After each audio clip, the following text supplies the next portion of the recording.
Hello there, and welcome to New Plaza Cinema. I'm Norma Levy, New Plaza's president. We are a nonprofit organization. Today, we will have a lively discussion about a 1944 noir thriller called Laura.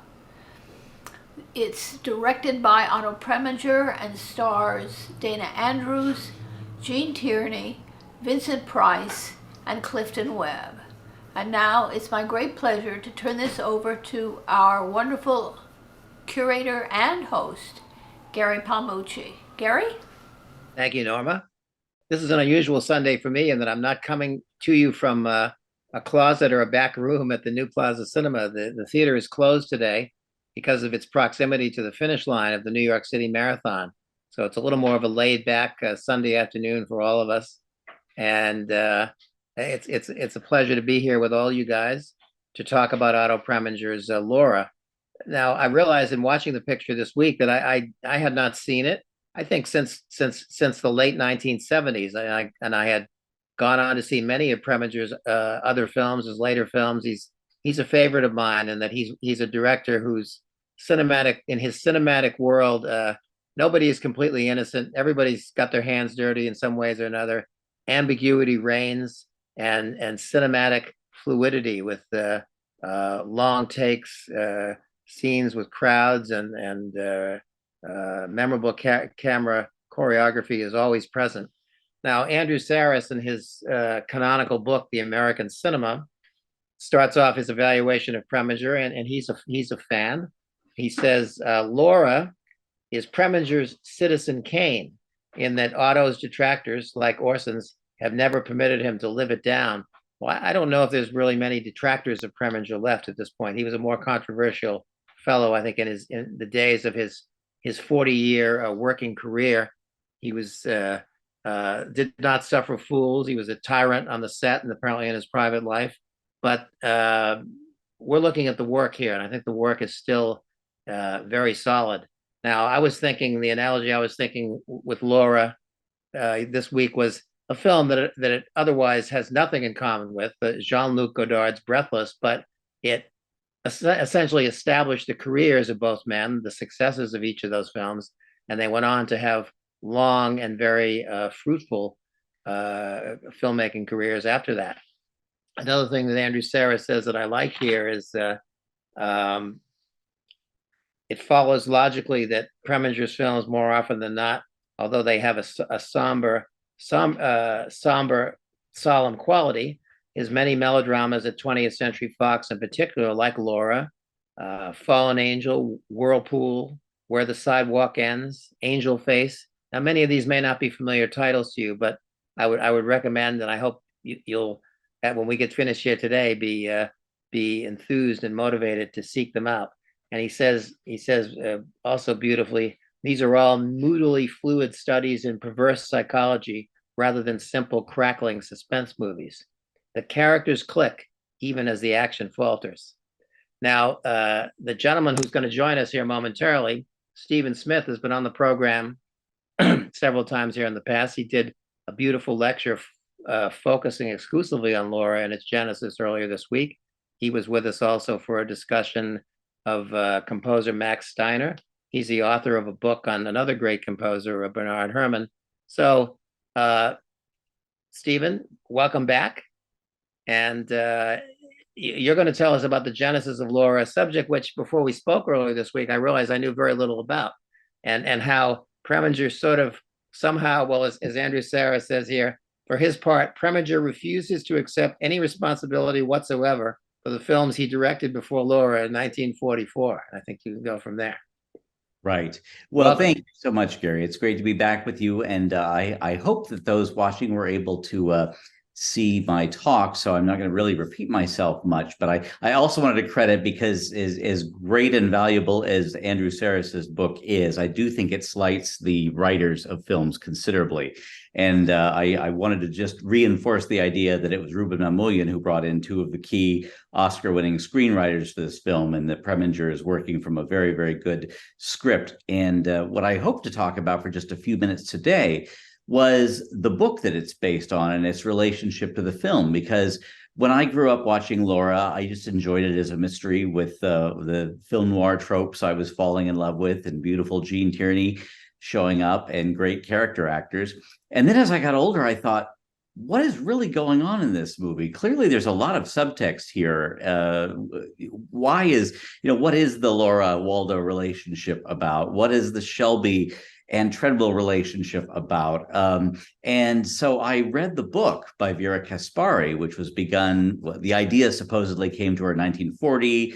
It evolved into a Collier's Magazine serial published in 42, novel then simply called Laura in 1943. And that's when Fox optioned it to film, and it was released in 1944. And I think reading Vera Kaspari's book shed some light on some of the interesting choices that everybody made on this movie. The screenwriters, especially Daryl Zanuck, who, as I talked about in my lecture on Wednesday, gave very, very specific notes to the screenwriters about what he expected the characters to be. And those notes were carried out and were really critical to the final film. And then, yes, Preminger, who is, to me, Hal Wallace is the driving force behind Casablanca. He made all the key choices and made the rewrites, and even chose on the final day of looping what was going to be the last sentence of the movie. And Preminger, if you have to choose one person, is the driving force of Laura. He met with Kaspari. He begged Zanuck to direct it. He was given the permission to produce it and then ultimately direct it when Mamoulian floundered for reasons that remain controversial. But Vincent Price talked about how Otto Preminger was ideal because he could bring out the evil behind the superficially likable supporting characters. And I thought, are they evil, or are they? What exactly are they? And I will just say this: in the book, Waldo Lydecker is depicted as feminine in lots of ways, but not explicitly gay, which is something an author could have done in 1943 when the novel was published, but Vera Kaspari chose not to do. She depicts Waldo as a man who is asexual and a collector. And I think the first shot of the movie that Preminger gives us really sets up that idea of Waldo as a collector, and that fundamentally his relationship with Laura is about she's the ultimate collection, more than the clock and the vases and everything that he's got. In the book, when he cannot buy a vase that he wants at a store, he deliberately breaks it and shatters it when he hears someone else has bought it and says, "Oh, so sorry about that." If he can't have something, he destroys it. And that, of course, foreshadows. Well, Stephen, of course, Daryl Zanuck is kind of a hero on this program. We've featured many of his films and gotten into his MO quite a bit. But yes, for those of us who never heard of Vera Kaspari, like myself, can you give us a little background into her, and where does she have any kind of following or appreciation at this point in she does. American literature? Yes. Yes, she's very relevant to the film because she was an ambitious woman at the dawn of the 20th century in the late teens and 20s, and really, I want to say pushed her way, but in the best possible way. No negative connotations on that. Pushed her way into an advertising world that just wanted her to be a stenographer. And she wrote a number of books. And what people may not realize is that Hollywood made 24 films based on her stories, everything from Letter to Three Wives to Fritz Lang's The Blue Gardenia to Gene Kelly and Les Girls. So she was that's one good film out of three, I would say, in that batch. And she published a very successful autobiography. So during her lifetime, she had a following, but Laura was that credit. Unlike some people, though, where they're kind of cursed by a single title, she made the most of it. She wrote a play based on it. There were 2 TV adaptations. So Laura kept popping up in all these various iterations. It's done. Someone contacted me after the lecture and said that she had performed in the stage version at some local production. Forgive me for not recalling who that is. But so yes. So in making Laura a working woman in the advertising world, that was unusual. And as I ended my lecture by quoting a scholar as saying, Laura the character is not a femme fatale. She is a working woman who is sort of who's not punished by the author or the story, but who is coveted by these men who project things into her and want to control her and feel perhaps threatened by her autonomy. And that's something that the film retains, is her autonomy as a person. We're told about the different men that she dated. Now, I thought in reading the novel that we might get a more explicit background of her love affairs and the physical relationships that make Waldo so jealous. And I was disappointed to see that Caspari really doesn't tell us anything about Laura's private romantic life that we don't get in the movie. It's kind of a name check of the previous men, including the painter. And is the book still in print, Stephen? It is still in print. It has Wow. remained in print. My understanding is it has remained in print. It's one of those titles like The Maltese Falcon that, thanks no doubt to its film association, is a book that is just hangs on. So Waldo's a little different in the book. And I just wanted to mention one last thing about Waldo. There was a big fight between Vera Caspari and Otto Preminger over how the character of Waldo was going to shoot the woman that he thinks is Laura. Of course, we know it's the hidden gun in the clock in the movie. That's an invention of the screenwriters. In the book, the cane that he's carrying around is in fact a gun. And and Vera Caspari told Preminger that he had to keep it as the cane because it symbolized Waldo's impotence. So he is an impotent collector in the book. Not that we're told it that explicitly. And Otto Preminger either preferred the idea of the matching clocks, or he was citing genuine research when he told her that he had researched the subject, and there was no way that a cane could contain enough buckshot to destroy someone's face so thoroughly that she could not be recognized. That's so, only in a James Bond film or something. Yes, exactly. And I do think that sounds about right to me. I think the clock device works very well. And the movie, of course, shows us the clock at the very beginning. Waldo asks for it twice, but he does it in the course of always saying, I want this, the clock, my vase. And it's always kind of a thrown away thing, but he certainly plants it well in the film. You started to explain to me the other day how Preminger was really in the doghouse at Fox when before he started shooting this film. Yeah, and put me in the camp that thinks that he deliberately sabotaged Mamoulian so that he could save the day. And you know what? He was a better director for it.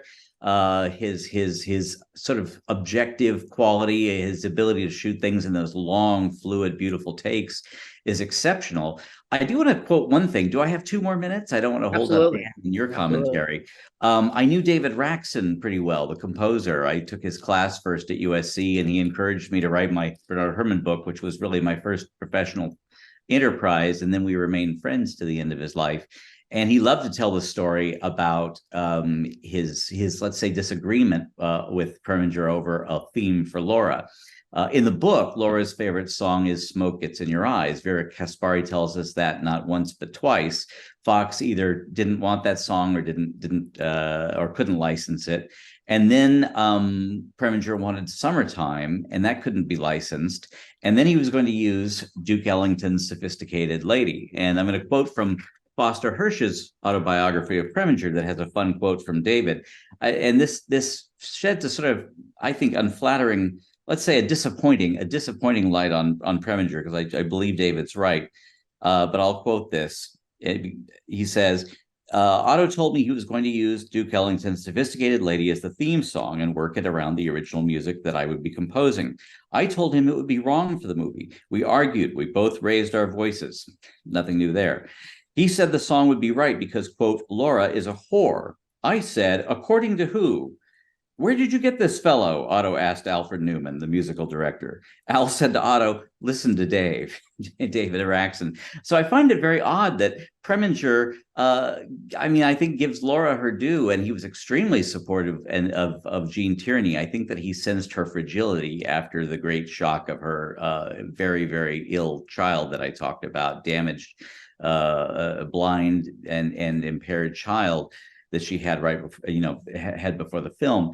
But I was sorry to hear that was how Preminger characterized Laura, because I think the film really does show, as Vera Caspari intended, Laura as an independent woman who, although we may briefly consider her a suspect, is simply a very strong woman who, as far as we know, doesn't quit her job at the end of the movie, unlike almost every working woman that we see in films of the 1940s. Mm-hmm. Well, so was the film at or near the top grossers of 1944? Was it at that level of popularity? It was at a, it was, I can say this. I know that the next year's top film of the 1945 top movie was the most profitable film Fox had, and that was Gene Tierney and Leave Her to Heaven. That was a Oh boy, blockbuster. So I think that's an yeah. incredible film, which I hope we can do on the Well, we program should do that one. someday. So Laura set that up, teed that up, because up to this point, Gene Tierney was not a movie star. I mean, her biggest role was as Don Amici's wife in Heaven Can Wait in 1943. And, so she was making some good films. And she was the second choice for this film after Jennifer Jones, who Selznick wouldn't let do it. So I think it's really Preminger's direction, the fact that Tierney was the perfect person to play this rather enigmatic, remote, woman. And so the movie, by the time it was finished, Fox had very low expectations for it. And Zanuck famously stepped up in the screening room when the lights came up after watching it and said, well, we missed the boat on this one. And he walked out. Well, they didn't miss the boat. They made a fortune on it. It was very successful. It got 5 Oscar nominations, which was not at all expected. It won for cinematography, which was not at all expected. Mm-hmm. So this was really this was conceived as a B+ movie that became an A- movie that became, let me put it this way, it was one of people's favorite movies of 1944 in a year that also had Double Indemnity. But the impact also was so strong that when the 2 TV adaptations were done, when Tierney and Andrews and Vincent Price reteamed for a Lux Radio Theater version in 1945, I believe every single one uses the David Raxon theme because that is Laura. So it was a movie that stuck with people. And again, at a time before television, at a time before certainly videotapes, when you could only see this movie when it came out, the fact that it lived in people's memories, for so strongly, so that a decade plus later they had to recreate so many aspects of the film, tells you how strongly it affected people. Well, in the whole context now of Preminger's career, it really strikes me that Dana Andrews seems to be sort of across those decades of filmmaking, kind of a stand-in for Preminger in some ways. He was in this. He was in Fallen Angel, Daisy Kenyon, Where the Sidewalk Ends, In Harm's Way many years later, another one of Preminger's best films, I think. And he's, to me, in some ways, he's almost like his Robert De Niro to Scorsese, or Elliot Gould to Robert Altman. He's seen bad things. He expects to see more bad things. He takes the fall. He's caught up in situations that sometimes he's in over his head, and he seems to be a real a perfect match somehow for the material that Preminger's engaged with. You're right on the money. And my last thing I'll say is that I think Dana Andrews is very easy to underrate in this film. And if you've read the book, you'll know that Mark McPherson is best known for this daring raid on a criminal that involved his getting shot, and he survived it. And there's a brief reference to this in the first talk with Waldo Lydecker, but it's emphasized much more in the book. And Mark is a damaged person. And I think that the way they give him something that isn't in the book, that funny little baseball, toy to play with, the way he turns away and walks away from Waldo when asked if he ever knew a woman who wasn't a doll or a dame, the way Dana turns his back and plays it his back to the camera, he says a doll once got a dame once got a fur coat, for fox fur out of me. In Washington Heights, no less. In Washington Heights, I think he plays the subtext of the book's character so well, of somebody who is physically damaged. I think I see a limp in his performance too, just a little bit. And I think he drew some of that backstory to make Mark feel kind of like a damaged person, which is why, and this was something Zanuck emphasized in his notes, every single character had to be so hard, either in Mark's case, very hard-bitten and very tough because of what he'd seen in the world, or very, very part of this backstabbing society world, that he said Laura comes into it and she's like a child at first. She's so pure, and you have to be struck by the purity of her coming into this world of kind of terrible people or damaged people. And I think that comes through. How was the arc of Clifton Webb's career affected by this afterwards? He went from having no career in Hollywood, at least. He was purely a stage actor who had never been in a talkie, to being a Best Supporting Actor nominee, to being the star of a Fox movie series, the Mr. Belvedere movies, to being the star with Barbara Stanwyck in their biggest 1953 movie, Titanic. For about a dozen years, he's box office.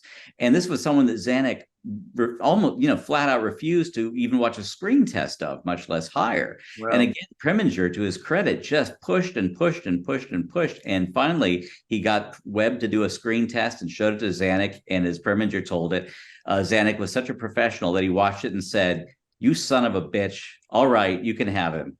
Well, and I don't think I'm going to get out of my mind soon the sight of him, the way he sits in the bathtub there, at least twice in the film, I think, right? Yes, yes. And Vincent Price also kind of early in his career and before he was typecast, right? Yes, before he's typecast, he's not the Shelby of the book exactly. That's the book character is like, if you could imagine a weak Randolph Scott, which is tough because Randolph Scott is always so virile, but he's supposed to be tall and Southern and so charming, and that he's an easy seductress.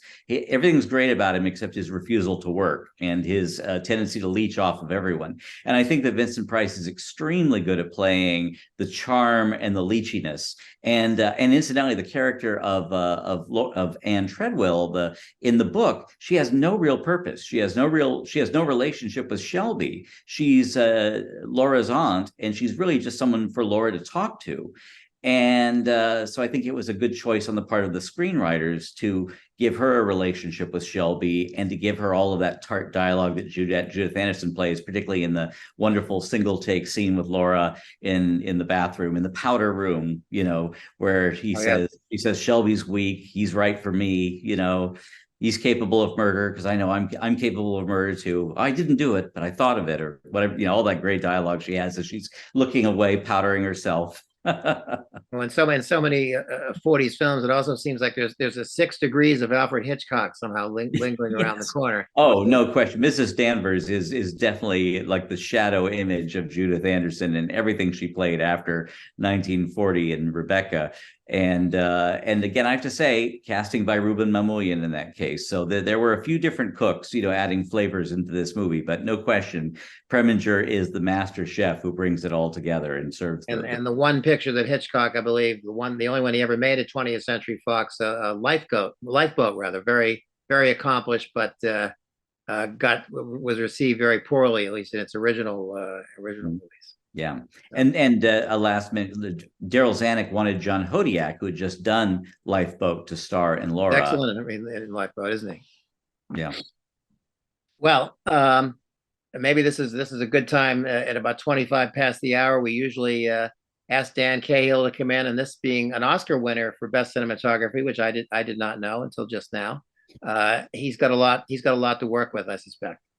I do, and I have to say I'm joining both of you gentlemen in my admiration for Otto Preminger, which I was not born with. I acquired it over, say, the last 20 years as I've seen more and more of his films and admired what we're all praising is the fluidity of his camera style. And as much as I can delineate that in still frames, I will try to deal with that. But Preminger was probably a bad person, but a really good artist. I think we could say that. So, okay. One thing I want to note right at the beginning, it's unusual for the author of the source material to have his or her name on the opening title card. I guess she had a really good attorney or agent, but this is unusual for Vera to have her name right there with the title. As Stephen mentioned, the first shot we see in the film is of items that Waldo has collected.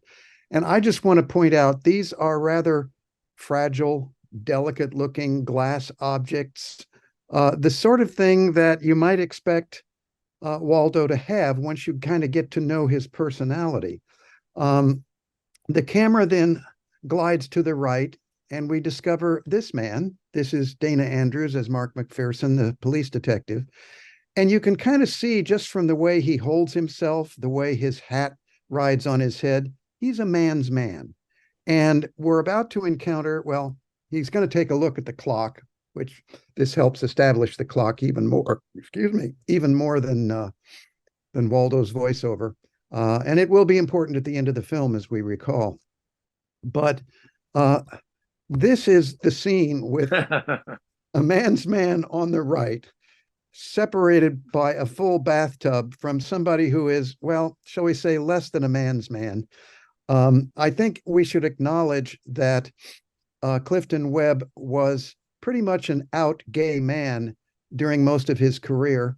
And it's easy to understand why people would react to him that way. But he's also a really loathsome person and not particularly likable. So this may explain, and I love this reaction. This is one of those blink and you'll miss it reaction shots that Dana Andrews gives. He has just seen Lydecker get out of the bathtub. I don't know if he's smirking at what the man's nakedness looks like. It could be that he wasn't naked and he was wearing a swimsuit in the bathtub.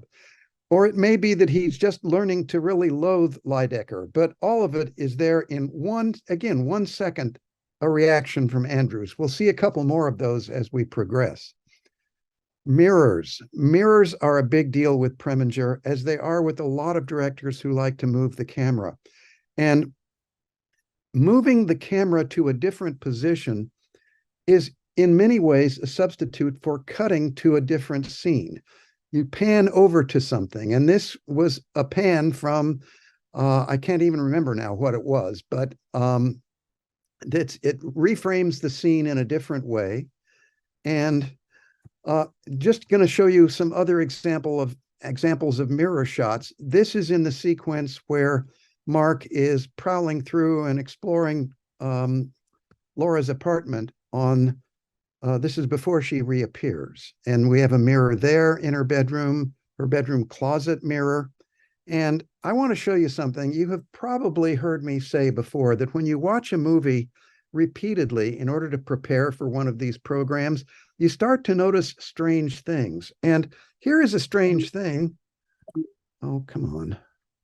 I'm trying to advance my slideshow and it doesn't want to. Let's see. Oh, come on. Try one of the other buttons, Dan. Oh, there we go. I did.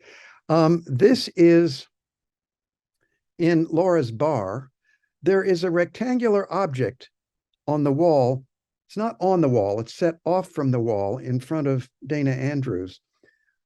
From the 21st century viewpoint, it looks a lot like a flat screen TV, which of course is impossible. But if anybody has any idea what this object is, it might be simply decorative, but it's really curious. And it made me think, oh, what is that? Dan, I think Yes. at the top of the bar, I think it's a bar that it opens up, and that would be the inside of the top. I Okay. think that's what it is. It could be. I accept that. This is something, I remember these toys. Somebody referred to it as a pinball mechanism, which is not really accurate, but I struggled with some of these as a boy. And again, the use of a manly sport here just re-emphasizes why Dana Andrews, the man's man in this movie, is using it. He says it helps keep him calm and establish control, which frankly it does. It sort of distracts him from speaking to some of these other people. Now, this is a shot which I think exemplifies why this film won for the cinematographer Joseph Lachelle an Oscar. This is what was viewed as excellent lighting in Hollywood in the 40s. Nobody's taking any chances with lurid shadows or expressionist camera angles. It's all nicely framed and everybody is just perfectly lit. I've got one other scene here. This is from the Italian restaurant scene. Again, everything is perfect. Background, foreground. The actors' faces are nicely shadowed. So this is the kind of look that would have won an Academy Award back in that era. Here we are, another beautifully lit scene, but this establishes the portrait that we saw in the title sequence. And now we're introduced to it as Waldo and Mark visit her apartment. It's a striking photo, and I say photo because it actually was a photograph of Jean Tierney. They rejected an artist's portrait of her, and they had somebody painted over the photograph to make it look a little bit more realistic as a painting, but it's quite captivating. Now here is another one of Dana Andrews' reactions. This comes right after Webb has said to him, "Is there any woman that you haven't called a doll or a dame?" And he doesn't even look at him in the face, but he just gives sort of a disdainful glance at him, like, what do you care about dolls and dames? I don't know. I don't want to get into homophobia, but that is probably prevalent in the mid 40s, more so than it would be allowed to be today. Venetian blinds. God, you can't talk about any film noir without noticing the Venetian blinds, which kind of go a little crazy in some of these scenes. This is Waldo visiting Laura at her ad agency job before she gets promoted upstairs. You notice impossible Venetian blinds in the background. And similarly, we have another scene in Laura's kitchen after she reappears. Just crazy Venetian blinds. They're kind of cute, but I think now people would maybe limit their use a little bit more. This is another example of how Preminger will block a scene. Now, this dancing moment between Shelby and Laura began as a conversation scene with the two of them seated at a table. And then the camera moves with them as they get up to dance, and their dialogue continues while they're dancing. And then near the end of the scene, they dance over near to a pillar, and the camera pans left to reveal Waldo eavesdropping on them. Now, again, this could have been done as 3 separate shots that would cut between them. But Preminger, bless him, understands how immersive camera movement is. It pulls the audience into the scene, and you feel like you're there with the characters, looking from one to the other.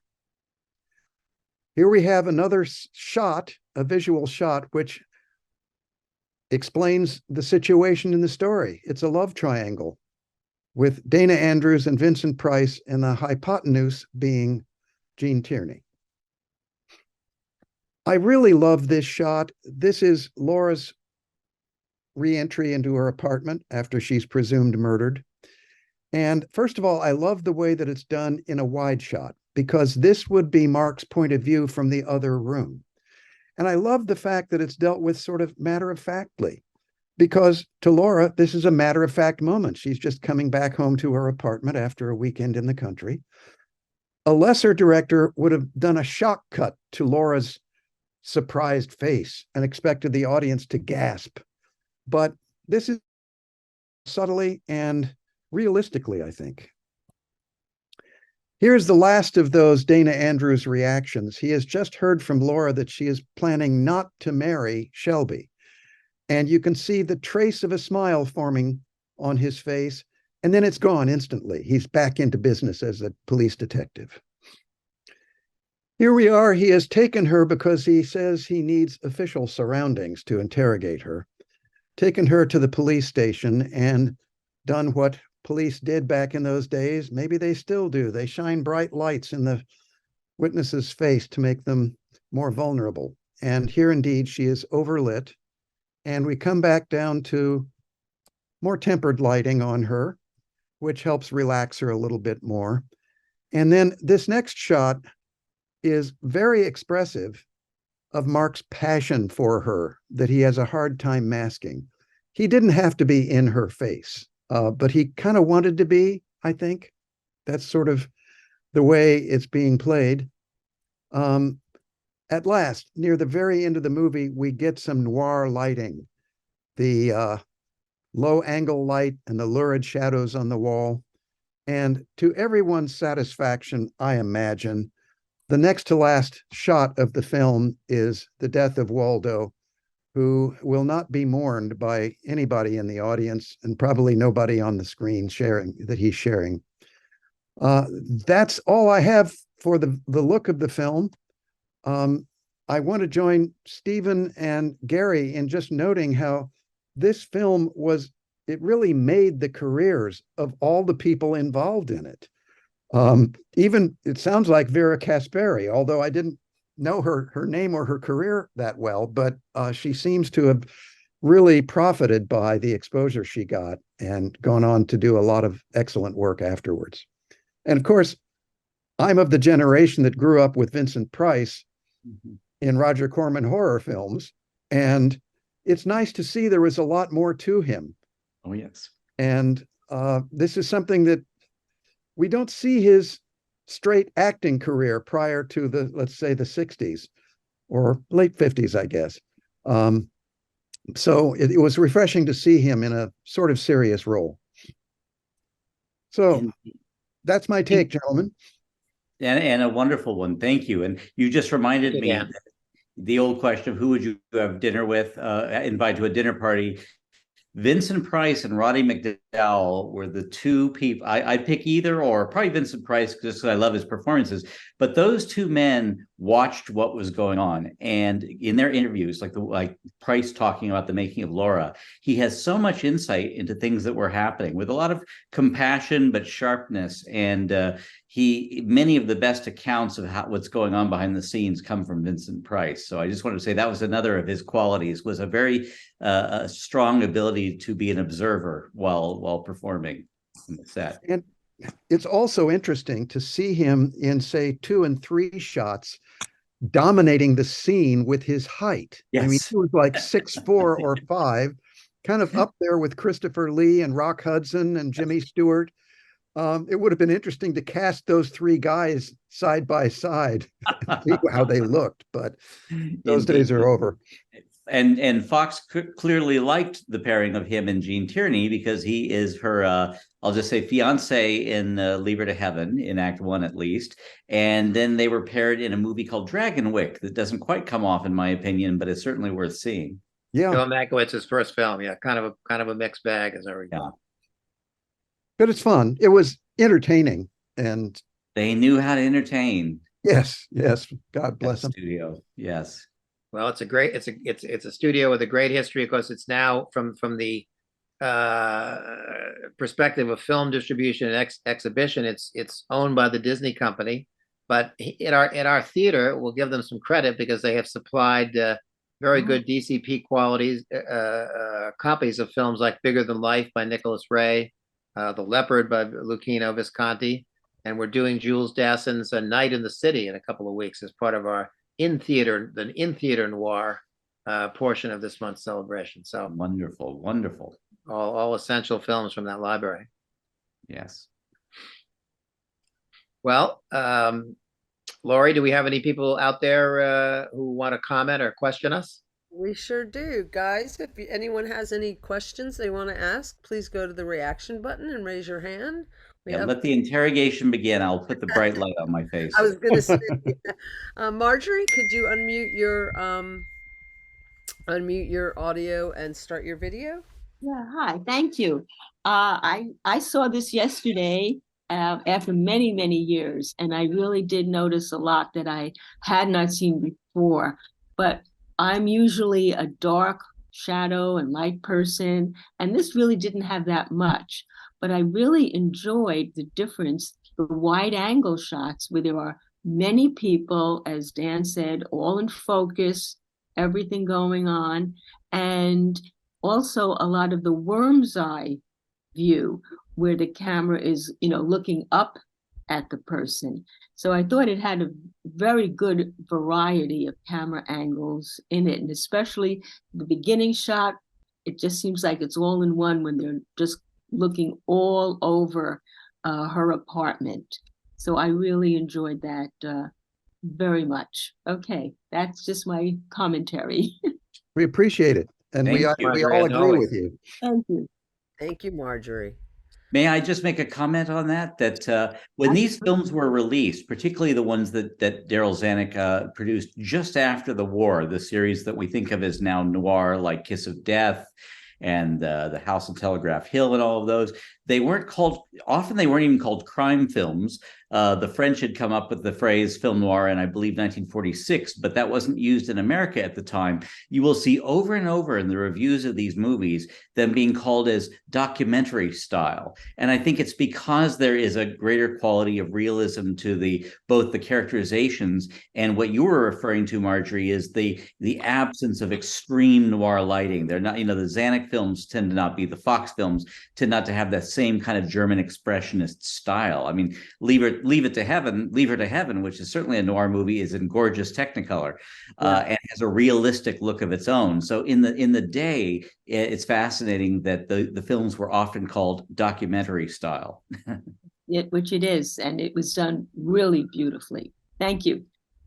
And then we have some strange guy raising his hand named Max Alvarez. Who is that? Who's that Max Alvarez guy? He must be out in the field today. Hello, Max. Strange is the key word. I need to stay away as a participant from these talkbacks more regularly because you guys are a fantastic trio, all of you contributing brilliantly, and this has been such a pleasure to observe from the audience perspective. Thank you. Take on Laura. Thanks. Well, we model ourselves after you, of course. Yes, we're the Four Musketeers, really. Oh, you must stop, please. I can't take that. No, this is just wonderful. What are your thoughts on this? I don't know whether this is not a criticism or praise one way or the other. Laura is an unusually talking noir. It is very, very, very, very dialogue intensive. Does anyone have any theories? For example, Stephen, you've read the novel. Is the novel very much that way as well? What are your thoughts on the dialogue intensity of Laura? May I speak first to that? And I'll try to keep it brief. I agree with you, Max. When I grew up, I always thought, gee, there's virtually no action. There aren't fights in this movie. The only sequence without dialogue is a guy walking around an apartment drinking and going through the undergarments of a dead woman. But then I read the novel, and suddenly the film seems so laconic and spare, because the novel is, for a modern reader, for me at least, it's overwritten, and Vera Kaspari, and look, it's been in print for 80 years, so she obviously did the right thing, but she modeled her approach after the Wilkie Collins mystery novel, one of the first ever written, The Woman in White, in that she has the characters take turns telling the story. So the first quarter of the book is told by Waldo, and Waldo is great when he's throwing out his snappy lines, but reading 40 pages of him talking in that style, I was just ready to stop reading. It's just too much. It's too florid, and then Mark takes over the story rather logically, and we get his perspective. And then when Laura comes into the story, we get Laura's perspective. And that's when I was really hoping that we'd get a whole different take on her than, a richer one than we even get in the movie. And it's really not much more than that. So I agree with you, Max. It is a very dialogue driven movie, but I think that I think what interested Preminger were the characters. And it's not so much how the characters act as to what they're not doing, and what they say contradicts what they're feeling. So it doesn't really bother me, but I agree with you 100%. It may be the most dialogue driven noir classic of them all. And I could just add, as I was thinking about preparing my segment on the look of the film, for a little while, I was just kind of going, whoa, wait a minute. There's no fight in here. There is one action scene, the very last scene. The last 3 minutes. Yeah. And, but then I buckled down and realized how much fluidity there is in the film. And as I've said, and will continue to say forever, Preminger was one of the masters of the moving camera. And I think that helps liven it up visually quite a bit. And they were wise to keep it under 90 minutes because it's 88 minutes, something like that. And weren't there some different versions of Laura? Didn't they cut the picture slightly for some versions? Yes. There was one big cut, and it amazes me that they did it. That great montage when it's during the first flashback when Waldo has taken Mark out to dinner and he's talking about his kind of grooming, if you will, of Laura and taking her to meet all the right people. And it's the Gene Tierney glamour montage. And it's what you always see clipped from the movie. If people are going to show, it's one of the most excerpted montages. And what I have read was that Zanuck decided that during the war, that kind of wallowing in luxury and expensive things and glamorous parties and coming out of opening nights was in bad taste. And for whatever reason, that section of the flashback was initially omitted and then restored. So I think it was a mistake. I think that people during that time liked to see people like Gene Tierney in beautiful clothes in beautiful places. But and indeed, you will find on the if you buy physical media, and I hope on the streaming version, there's this original version and extended version, and you want the extended version because it's the real version. It's the one that has that montage in it. We have someone else with a question. Amazing. Carry on, gentlemen. Thank you, Max. Amazing Grace, can you unmute and start your video, please? Yes, I was wondering, in Trumbo, Bryan Cranston is seen in the bathtub typing. Was Trumbo paying homage to this movie? Was Bryan Cranston paying homage to Trumbo, or both? Gary, I've talked so much. Would you like to take that one? Well, I didn't see the movie of Trumbo, so I can answer it. Yeah. Trumbo, Comment. the real Dalton Trumbo was famous for writing in the bathtub, and there are pictures of him sitting there with that little typewriter set up doing that. So I think I love that you pointed that out, Grace. I think it's just a fun coincidence because if anything, I don't think that the writers of Laura would have been making a private in-joke about Dalton Trumbo at the time. That would be the only thing. But Dalton Trumbo loved to write in the bathtub. Max Sennett supposedly got his best ideas in the bathtub. So there's a whole other talk back for someday. You know, the creativity and the bathtub. Well, now I'm smiling thinking of Bryan Cranston's appearance in the immortal Seinfeld episode called The Yada Yada, where he's a dentist who's converted to Judaism and he's trying out his Jewish jokes on Jerry Seinfeld with wildly varying degrees of success. Thank you, Amazing Grace. That was amazing. Does anyone else have any other questions? Speak now or forever hold your peace. May I offer up a tantalizing plug for upcoming programming? Sure, by all means, Stan. 2 weeks from today, we are going to do this little gem. And gentlemen, this is the thing that fortunately was delivered before I had to do my segment. This is Touch of Evil, Orson Welles' classic noir.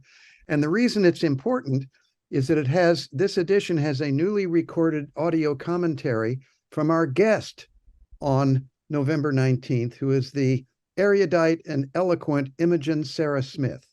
And that is not to be missed. We all admire her, and I expect you should tune in. The preceding Wednesday, the date of which eludes me at the moment, maybe Laurie will have that. Max is doing a film noir lecture at 3:00 on the preceding Wednesday. That would be the 15th of November, probably, right? Yeah. Sounds good. Yeah. Yep. Well, I missed Miss Smith's previous appearance on the program, so I'm looking forward to this one. She will be good. It will be unmissable. Yes. And we never run out of things to talk about when it comes to Touch of Evil with its God, versions and so forth. any frame you look at, you can spend 10 minutes talking about. So it's going to be fun. We might even run a little long that day. I don't know. We'll see how that works. I remember at the Cannes Film Festival, and I believe it was 1998, it was supposed to be the premiere for the first time of that Walter Murch reconstructed version. And I was in the theater waiting for it to start when word came that Beatrice Wells had stopped the screening, claiming that she had some ownership of the film because of her. Ooh. It wouldn't be an Orson Welles movie if there weren't some chaos and controversy. And eventually it was shown, and it was a triumph, as I think we're going to find out in a couple of weeks. Well, it's on this is from your old company, Gary, Cahill, Kino Lorber. Right. That's right. And they have 3 different versions of the film on 3 different discs with all sorts of extra features added. So this is a collectible item for sure.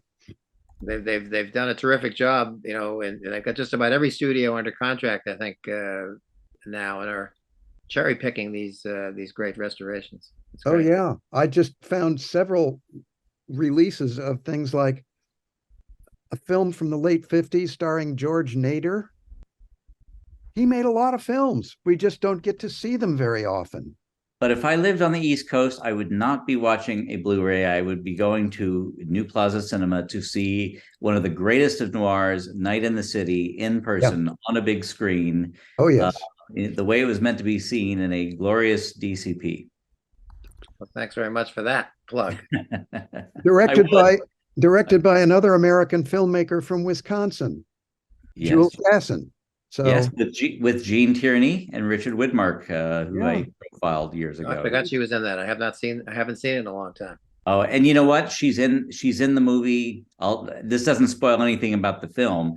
The movie was made in London partly because things were getting hot for Jules Dassin, the director. Yes. And Zanuck, in showing, you know, a compassionate side of him, told Jules Dassin, cast Gene, you know, please use Gene Tierney, because her marriage had ended. She'd had this heartbreaking romance with JFK, who just come out of service and wouldn't marry her.